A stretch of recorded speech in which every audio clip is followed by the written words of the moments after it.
Okay, so first of all, thank you all, and I'm honored to be here. I feel like I've been invited to take my tribute band to Woodstock.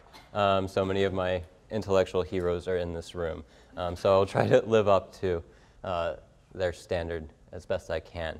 I would also like to thank my collaborator and advisor, Manuela Castano, who's been instrumental in allowing me to do this work, first of all, and also helping me do it more rigorously as we have progressed. So today I'll be talking not about how people read or how to read, but what does it mean to live in a world or a society in which we have fiction and we promote fiction? What happens to our minds after we spend all of this time in worlds that, strictly speaking, are not real? Many of the questions I'll be addressing have been previously raised primarily by Raymond Marr, Keith Oatley, and their team of researchers. But I will try to show some new and interesting effects. And this was working earlier. Okay, first I will talk about theory of mind and why we make the predictions that we make about the effects of reading fiction on theory of mind. But I will also be talking about other forms of interpersonal perception, more general cognitive styles. And finally, I will talk about some new research that we have conducted on moral thinking, on how people make moral judgments. So this hopefully will get to some of the questions about the ethical consequences of engaging with fiction. So first of all, I just want to point out that I think this is important because we do spend a lot of time in fictional worlds. And some of those fictional worlds are even still on the printed page, maybe a virtual page, but people still read novels. Indeed, as Mitt Romney said, 47% of Americans read a book in the past year, according to the National Endowment for the Arts survey. He might have been talking about something else, but it's the same number. And people get things from fiction. We learn things about the real world from fiction. This is my favorite cat meme. And we know that it makes us more intelligent, sometimes not in ways we hoped. But we also get a lot of emotional benefits from reading. So Anne Barsh has done research showing that ordinary readers seek a very diverse set of experiences when they read. Sometimes people seek entertainment, sometimes they seek insight. And rather than these being different types of readers, it appears that most people seek all of these things at different times. So I just want to keep that in mind. But the consequences that I will be focusing on are primarily social.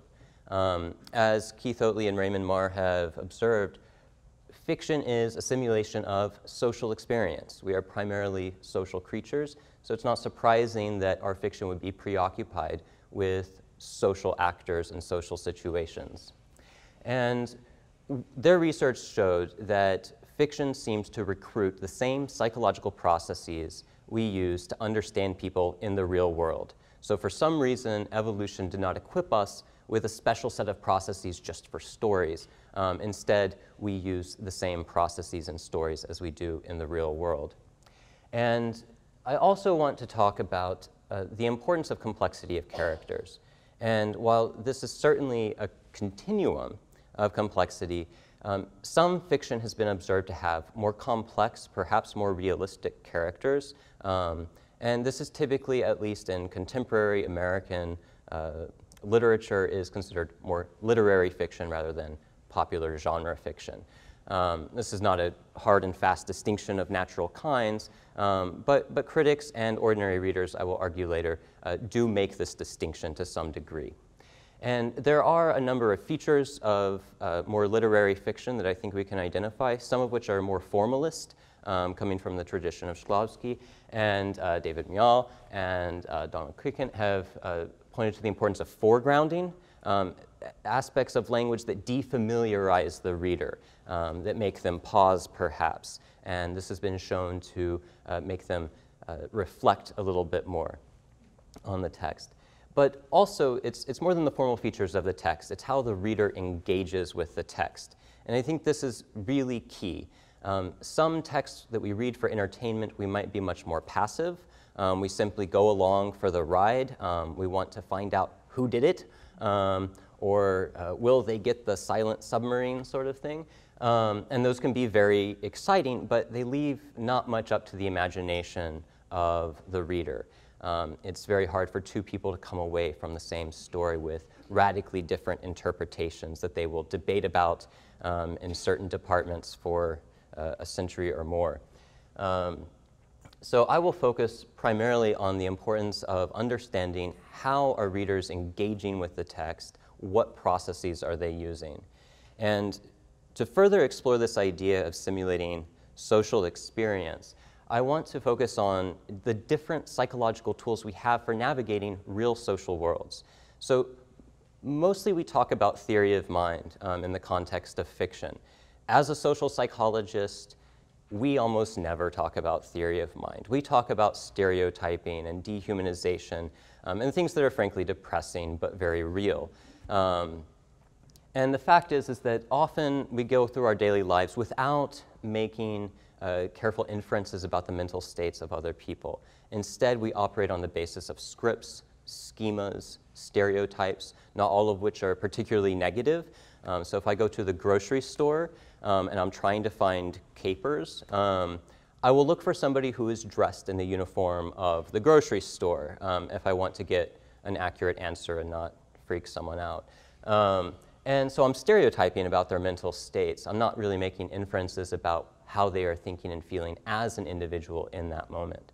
And so I will try to make the argument that I believe that fiction, the social worlds of fiction, also encourage us to rely on different psychological processes. Sometimes we can navigate the fictional social world primarily using folk sociology. And indeed, I think it's possible that fiction, one of the purposes of fiction, is to help us acquire a folk sociological framework. So I think one of the easier ways to learn about a different culture is to read about it a lot before you just show up at the airport and try to make your way through that society. But I think that folk psychology, or theory of mind, which is related to empathy, really becomes important when we are not trying to understand our particular position in a social framework, but when we're really trying to create a sense of intersubjectivity. And I think that literary fiction, particularly contemporary literary fiction, is preoccupied with subjectivity and intersubjectivity. And I think that to some degree this might be a particular cultural moment, but it at least seems to be the case now. So based on this, this is why we make this rather specific prediction that literary fiction will lead to improved performance on tests of theory of mind. The argument here is that when people read literary fiction, the text prompts them to engage theory of mind processes, which then leads them to perform better on a subsequent task. Over a long period of time, the more that people practice a certain process, the more they deploy it, the more likely it would be that they would deploy it in the real world. But our initial goal was just to see if, in the short term, if we could see evidence of a sort of priming effect, if having people read literary fiction would indeed engage theory of mind. Later, we would turn to building on the correlational evidence that Raymond Marr and Keith Oatley introduced years earlier. So first, the basic experimental paradigm here was to randomly assign participants to conditions. So this is a way of assuming that individual differences are normally distributed in the population. So if we randomly assign people to different conditions, that those pre-existing individual differences will also be equally represented in the different experimental conditions, allowing us to infer that any subsequent difference between the groups is due to our experimental intervention. Now, this is the basic logic of this sort of experimental design. We first started by comparing readers of literary fiction to readers of nonfiction, and then we moved on to comparing readers of literary fiction to popular genre fiction. And then we added a baseline no reading condition. And in order to select text, in the first experiment, it was very exploratory. I selected the texts, and for that reason, it might seem a little esoteric. But in the subsequent experiments, we tried to sort of externalize or outsource the decision about what would qualify as more or less literary. So we turned to the Penn O. Henry Prize winners, as a well-regarded prize for literary short stories, or long list or finalist, or in one case winner, of the National Book Award for Fiction. So the jurors of these prizes, of course, have their own criteria, I'm sure, and ideas and debates over what constitutes literary. But the assumption here is that these works will be, if not the most literary, at least they will be fairly consistently literary fiction. And we compared these to either Amazon.com bestsellers. So we sort of let the market decide what was popular, and selected different works of genre fiction. But we also selected stories from an edited anthology, conveniently titled An Anthology of Popular Fiction, edited by Gary Hoppenstad, who is a former editor of the Journal of Popular Culture. And these are mostly sort of canonical works of genre fiction. Here's the actual list of texts that we used in the 6 experiments I'll be talking about today. And as you can see, with the exception of Anton Chekhov, these are all writers who write in English, and most of them are fairly contemporary writers. I'm sure you would like to browse this list, but I'm going to move on. You can ask me about it later.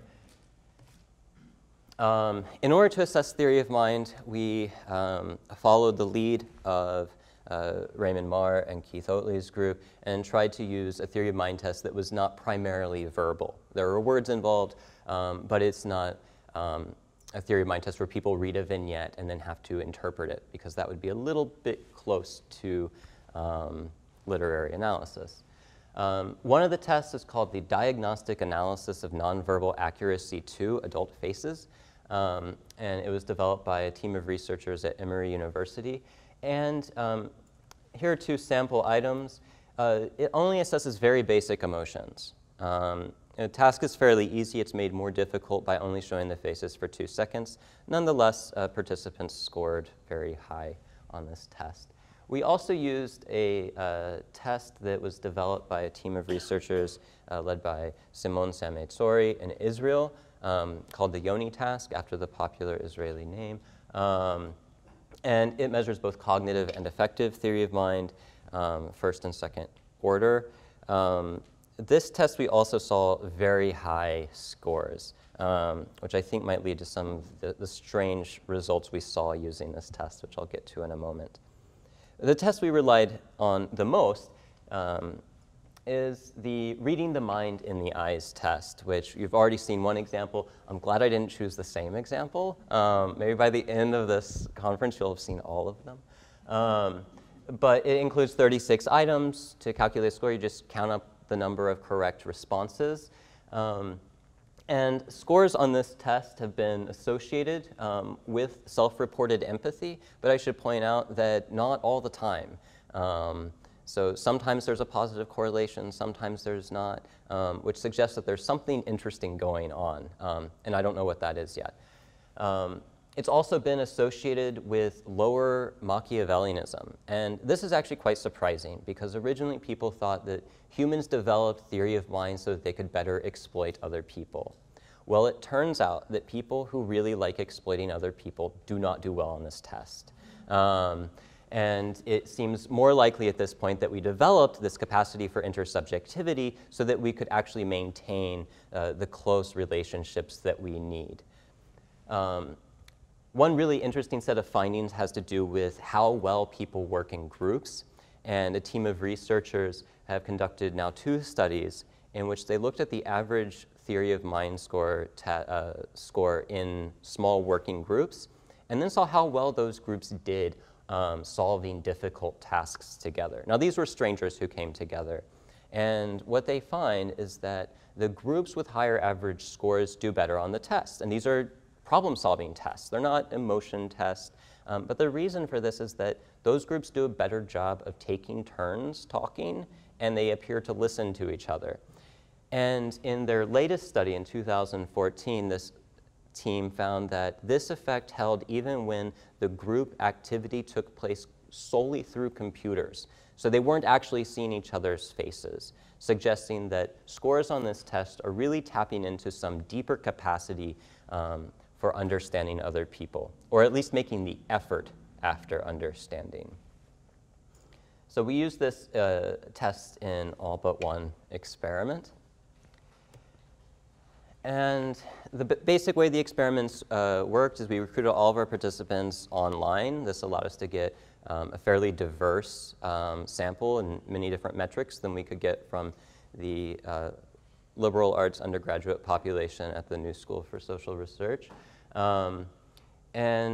We also had them complete the author recognition test, which many of you are now familiar with. It's simply a checklist of names. We used one developed by Akeson et al. In 2008. It includes 65 authors and 65 presumably non-authors. And participants simply put a check mark next to all the names they recognize as authors. And this is just a summary of the different experiments. So you can see that in some of them we had a baseline group, and others we didn't. But generally what we find is that across the board, participants who have been assigned to read literary fiction perform slightly but significantly better on the test of theory of mind than participants who are assigned to read nonfiction, to read nothing at all, or even read popular fiction.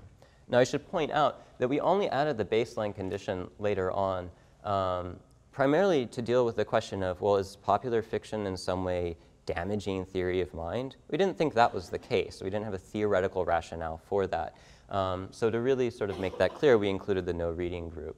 And as you can see, the popular fiction condition was always about equal to the baseline no reading group. Now, with the Yoni task, as you can see, the first time we used it, we found a very clear effect of participants who read literary fiction performed slightly better than those who did not. But in the fifth experiment, where we had a much larger sample and thus more statistical power to detect effects, we only found the strange, or I think strange effect, where we did find a difference where participants in the literary condition performed better than those in the popular and baseline condition. But it was only for the easiest trials, which is not really consistent with what we've seen on the more advanced test of theory of mind. So in my view, those results are a bit equivocal. I'm not exactly sure what to make of it. And all the scores were very high anyway, so it might have something to do with the ceiling effect. In any case, the results were generally consistent. But we wanted to also get at this question of why is literary fiction actually leading to these effects, and tried to go back and look at some of our basic assumptions about, are these characters actually more complex? Are readers picking up on that complexity? So we thought we would ask them. So we conducted a 6th experiment in which we asked them these questions about basically how predictable is this character, how flat are they in many ways. And what we found was that, again, a slight difference here, but statistically significant, that the readers of literary fiction were actually less sure of who these characters were. They were less confident in making predictions about them.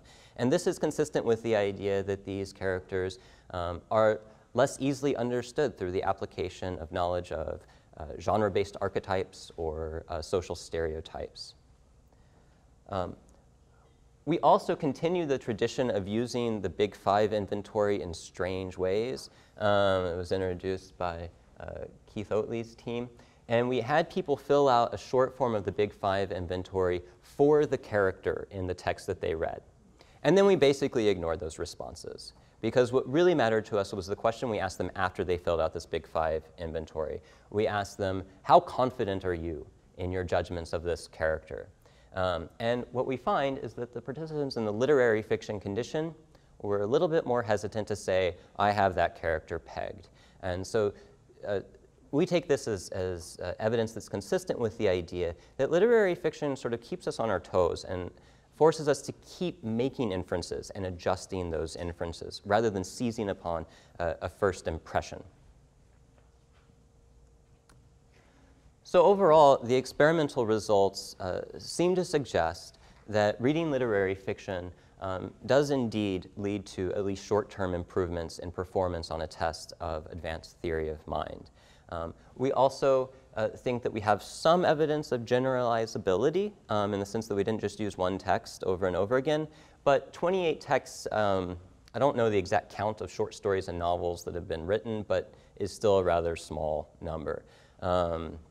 So there are definite limits there in terms of how far we can extend these results.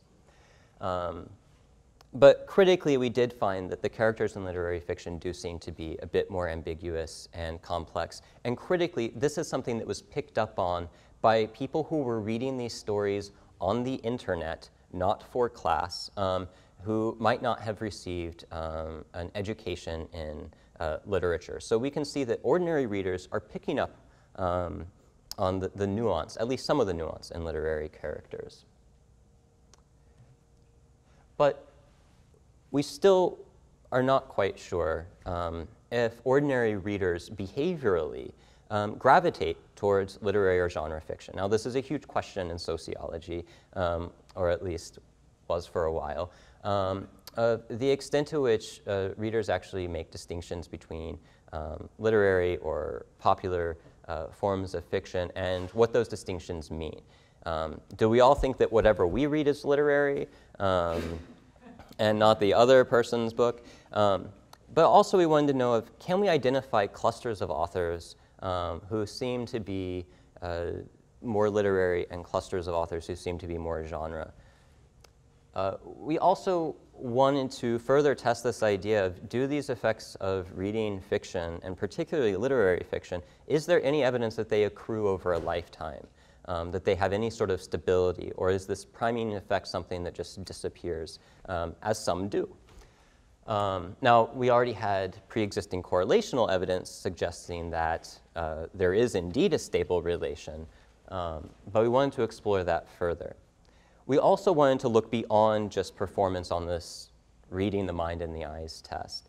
And so we wanted to look at things like emotional intelligence, which is related to theory of mind, but is a bit more applied. I'll give you some examples.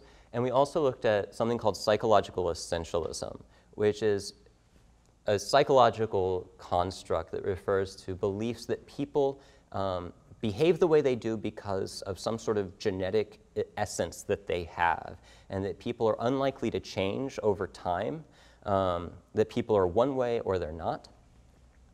And we also looked more generally at something called need for cognitive closure.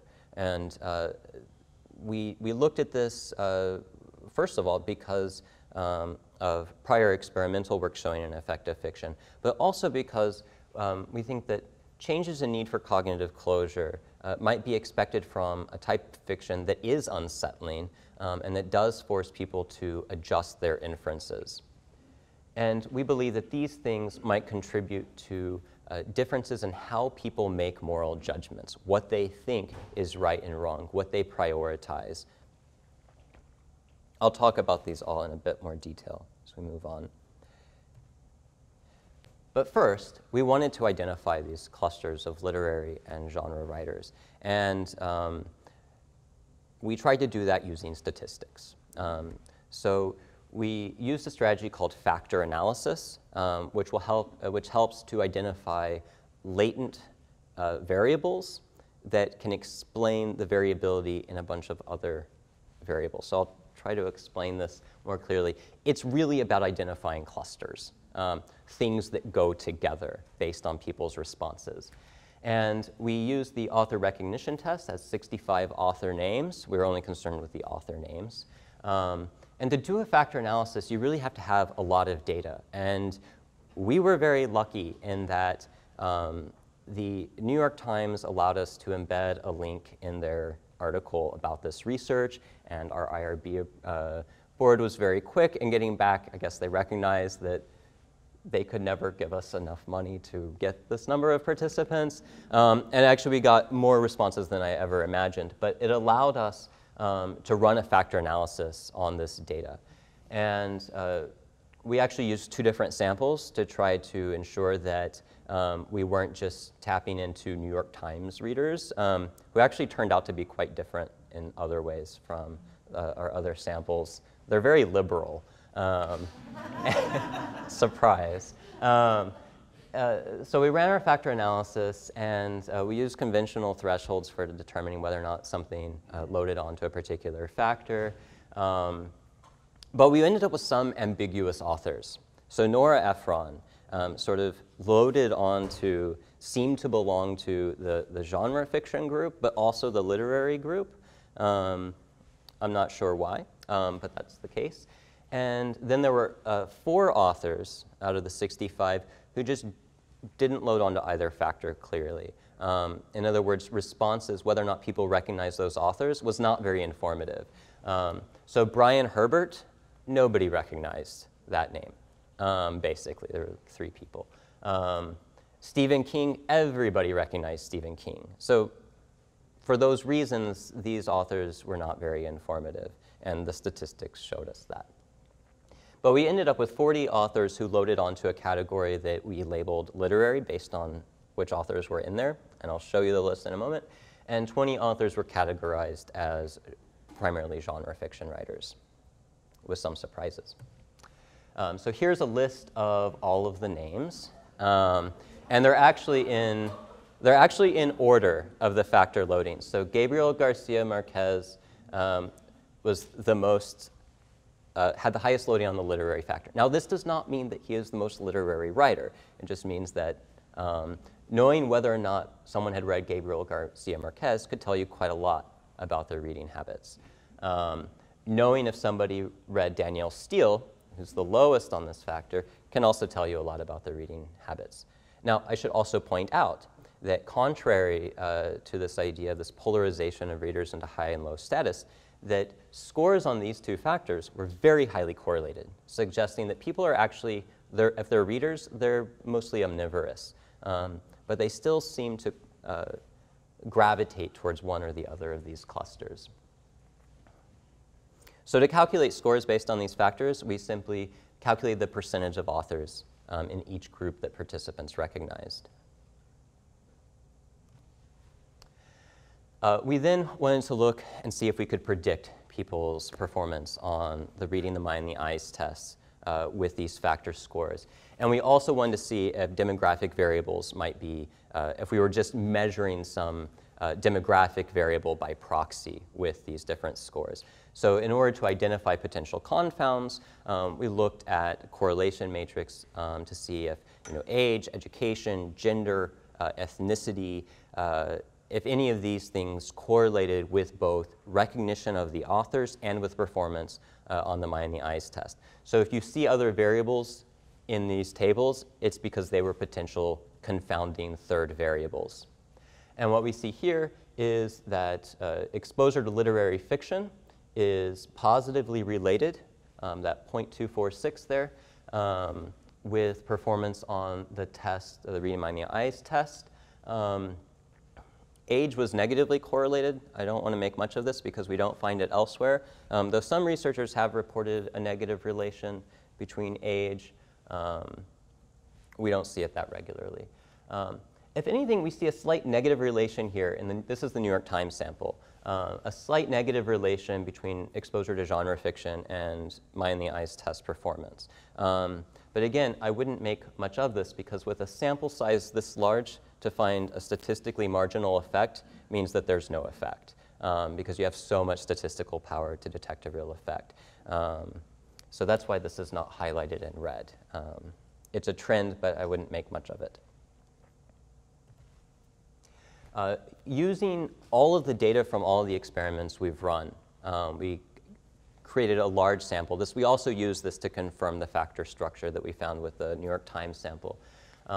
And here we find, again, a positive effect of reading literary fiction. And interestingly, the effect size, here it's something called partial eta squared, which is basically the proportion of variance you can explain, that this number is exactly the same in both samples, suggesting that this is probably somewhat close to a real effect. These are both very large samples, so I think this is fairly reliable estimate of the true effect size.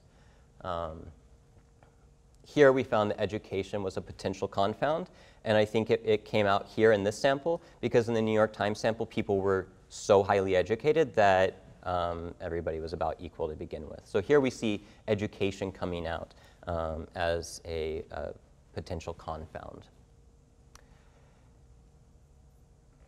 We also wanted to look at emotional intelligence. So this is a construct that really comes mostly out of the industrial organizational psychology realm.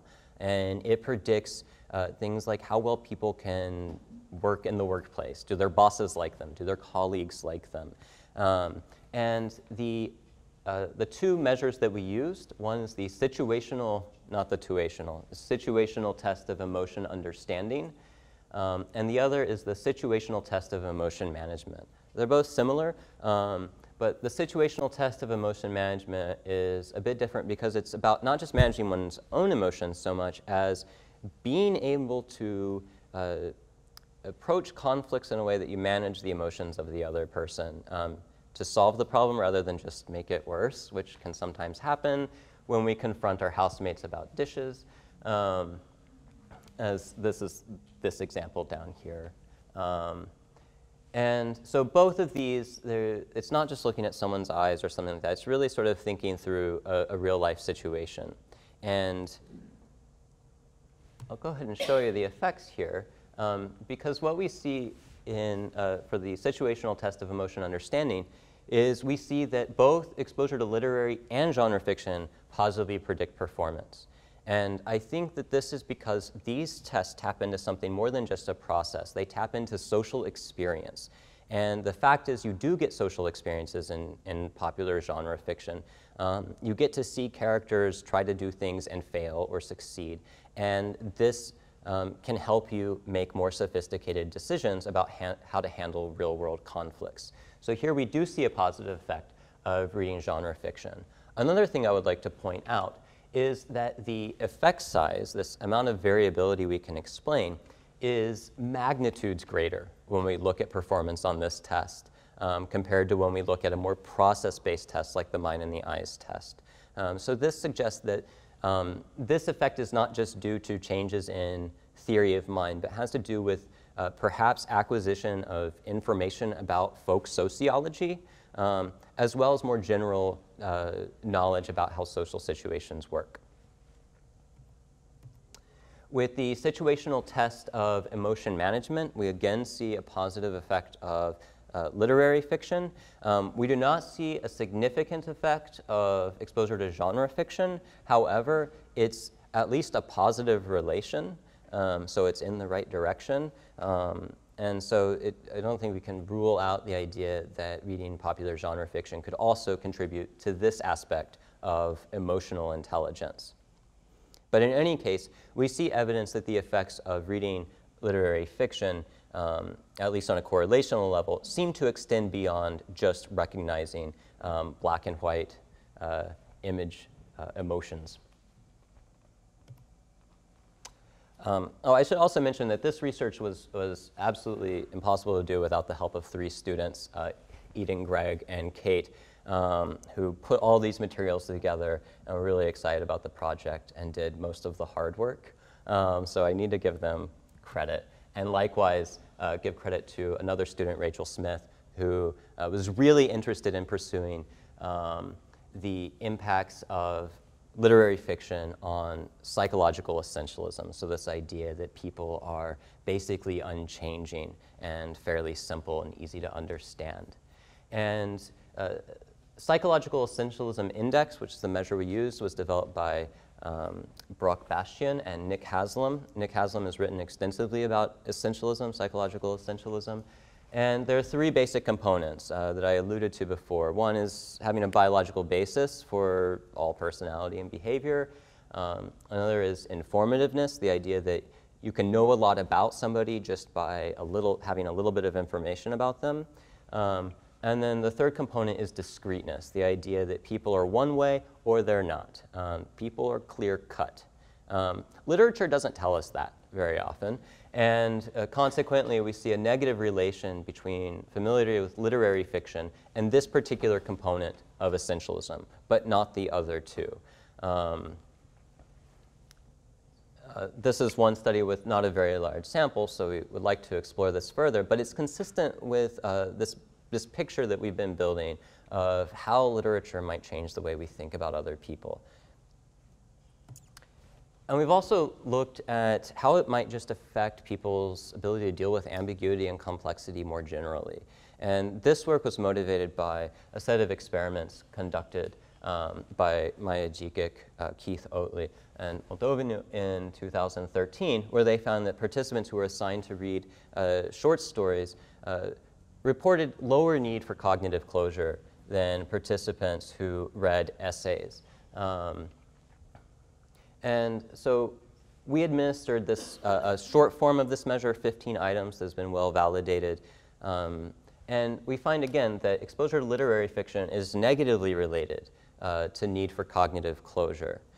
Interestingly, we find that exposure to genre fiction is, if anything, positively related. Again, it's not a statistically significant result, but it does offer some suggestion that more formulaic fiction might be more predictable than literary fiction, which seems reasonable to expect. But all of this is really, I hope, building towards this question of, well, how does this impact our decisions in the real world when we're thinking about political decisions or how to treat other people in our community on a broader level, getting to the democratic ends of fiction. And really think that fiction is a moral laboratory, to borrow a phrase from Frank Hackenmulder, who titled a book that's quite interesting. And, but fiction, especially 20th century fiction, as Mark Greif points out, really explores what it means to be human and is a arena for this philosophical debate about the nature of humanity. But fiction also draws us into other people's experiences. We might get some insight into why people do things we might not agree with or that we might think violate our particular standards. We might actually sometimes sympathize with them. But fiction also helps us engage in self-reflection, which can give us insight into what it is that we truly value. It forces us to ask the hard questions and sometimes perhaps be comfortable with not having a clear answer. But then there's also evidence that some fiction can increase just world beliefs. So this is research done by Apple in Western Europe, showing that people who watch a lot of primetime television drama, which tends to be a bit formulaic, according to him, come to believe more that people get what they deserve. That if somebody is suffering in society, it's probably because they did something to deserve it. Likewise, if somebody is fabulously wealthy, it's probably because they deserve it. Just world beliefs do not necessarily contribute to actually seeking justice. Instead, they contribute to maintaining the status quo and believing that the status quo is justice. There's also evidence that deep engagement with other forms of fiction, specifically in this case violent video games, can increase hostile expectations. It can make you believe that other people are out to get you. They might run over you with their car or something like that. And this can lead to actual real-world aggression. Now, this real-world aggression in these studies is usually something like giving people too much hot sauce. And that's for ethical reasons. But also, I think the fact is that most of us don't run around hitting people. But we might do little things like put too much hot sauce in someone's food. So in that sense, I think it has some real ecological validity of the way aggression actually works in the real world. So here we have something of, well, fiction might really make us more sensitive and open-minded, but it could also make us into rampaging, status quo protecting folks. So the ethical consequences of fiction are not always terribly clear. But to understand why we might see moral consequences of fiction, we also have to look at what is morality? What do psychologists know about morality? And how could fiction impact moral decision making? And I've chosen two of, I think, the more dominant psychological approaches to understanding moral reasoning. One of which is a bit older now, is Kohlberg's idea, which is based on Piaget's notions of stages, universal stages of development. And Kohlberg really believed that people become more advanced moral reasoners as they age, as they gain more experience. And one of the curious things about Kohlberg's theory is that his notion of the most advanced moral thinking looks very Western analytic. It's very much a concern for abstract justice. And I don't want to overstate the extent to which Kohlberg's theory is a bit culturally specific, because I think some of those criticisms can get overblown. But the simple fact is that he does suggest that everybody will eventually, if they fully develop, will arrive at the same set of moral values. They'll be concerned with justice. And partially in response to this, more recently, social psychologists, primarily Jonathan Haidt, have advanced something called moral foundations theory, which has its own set of pitfalls and foibles, but I will not go into all of those, especially the ones I don't agree with. But the argument here is that everybody is born with a set of moral intuitions. So far, he talks about 5. Well, he talks about 6, but mostly 5. But there could be more. But the idea is that morality has the same basis in everybody, but depending upon our culture, upon our experiences, different moral values will matter more to us. So in this case, variability in the moral concerns that people have is not because some people are less advanced than others, but is simply because people come from different communities that care about different things. So the 5 moral foundations that have been most empirically validated are care, it's bad to hurt people, fairness, you shouldn't cheat people, respect for authority, you should respect authority, in-group loyalty, you shouldn't betray your group, burn flags or things like that, and purity, you should be chaste and uphold sanctity. And these values have been put into 2 basic groups. The first 2 values are considered individualizing foundations. They respect the autonomy of the individual. And the latter 3 are called binding foundations because they really help to bind communities together. They're less concerned with whether or not anybody got hurt or was treated unfairly, but it's about, are you threatening the cohesiveness of the group? And what this research has found is that in the United States and in many other cultures, people who identify themselves as politically liberal really only care about the first 2 foundations. When it comes to the respect for authority, loyalty, and purity thing, they don't care so much. Political conservatives tend to either value all 5 foundations equally, somehow, or they slightly value the binding foundations more. So they're more concerned with maintaining the community, even if sometimes individuals have to suffer for that.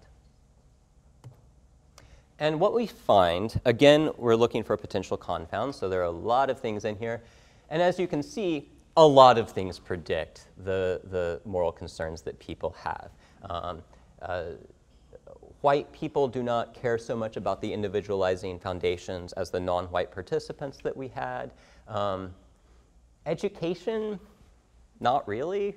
Does not really predict individualizing foundations that much. But most important, what we see is that exposure to literary fiction and exposure to genre fiction have opposite relations to people's concerns for care and fairness. And they are quite strong. I should point out that we're seeing these effects even when we account for how conservative people just tell us they are. So we ask them, in terms of social issues, how conservative are you? In terms of fiscal issues, how conservative are you? Just in general, how conservative are you? That explains an awful lot of variability in these moral foundations. Even on top of that, knowing what people read can tell you a lot about what they value. So I don't know if you do that thing when you go to somebody's house where you look at their bookshelf and judge them. It's not a bad strategy. We see similar effects, opposite effects, when it comes to the binding foundations. Literary fiction, and this is the largest effect I think I've ever seen. The more literary fiction people read, the less they care about the binding foundations. The more genre fiction they read, the more they care about the binding foundations, again, accounting for potential confounds. Now, I think these results raise some interesting implications. In terms of theory of mind, emotional intelligence, psychological essentialism, need for closure, these are all things that many of us in education, and even in the broader society, could probably say, oh, these are positive effects of reading fiction. Fiction is good for you. When we get to the moral foundations, it's a bit more complicated. And this is really a sort of a problem, I think.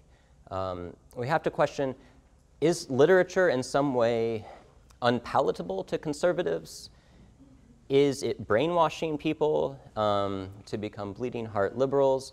I don't have that answer. We're conducting experimental work to try to figure some of that out. But I think that these results should cause a bit of soul searching in the humanities about what fiction really is and what sort of values are we really trying to inculcate? Whose values, and who gets to decide what those values are? And how do we negotiate that as a community?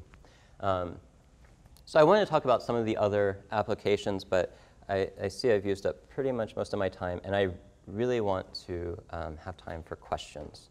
So thank you.